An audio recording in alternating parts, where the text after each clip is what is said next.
আজ 19শে নভেম্বর সারা দেশ জুড়ে পালিত হচ্ছে ভারতের প্রথম মহিলা প্রধানমন্ত্রী প্রয়াত ইন্দিরা গান্ধীর 107তম জন্মবার্ষিকী। মঙ্গলবার শিল্পনগরী দুর্গাপুরের বিভিন্ন জায়গায় শ্রদ্ধার সাথে দিনটি পালিত হয়। অন্যান্য বছরের ন্যায় এবছরও দুর্গাপুরের বিধাননগর হাউজিং কলোনির ইন্দিরা রাজীব মঞ্চের পক্ষ থেকে ইন্দিরা জয়ন্তী পালন করেন কংগ্রেস কর্মীরা।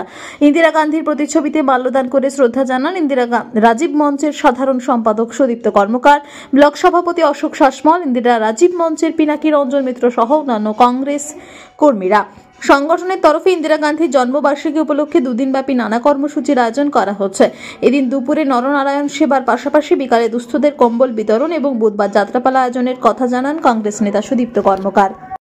আমাদের অ্যাকচুয়ালি আপনারা জানেন বিধাননগরের হাউজিং কলোনিতে 26 নম্বর ওয়ার্ড কংগ্রেস এবং ইন্দিরা রাজীব মঞ্চ গঠিত হয়েছিল। এটা গঠিত করা হয়েছিল আমার প্রয়াত এখানকার কাউন্সিলর শ্রী বংশীবদন কর্মকার, উনি এই মঞ্চটা তৈরি করেছিলেন। আজ থেকে প্রায় ধরুন 25 বছর আগে এই প্রোগ্রাম চালু হয়।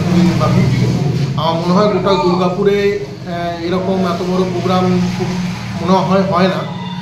আজকে প্রয়াত আমাদের প্রধানমন্ত্রী শ্রীমতী ইন্দিরা গান্ধীর 107তম জন্মদিবস, সেই উপলক্ষে আমরা প্রত্যেক বছরের ন্যায় 19 তারিখ এবং 20 তারিখ দুদিন ব্যাপী আমাদের পুরো প্রোগ্রাম চলে। সকালবেলায় আজকে 19 তারিখ আজকে সকালবেলায় আমাদের 1000-1500 লোকের খাওয়া দাওয়ার অনুষ্ঠান আছে। তারপরে বিকেলবেলায় মাল্যদান, স্মৃতিচারণা এবং শীতবস্ত্র বিতরণ আছে।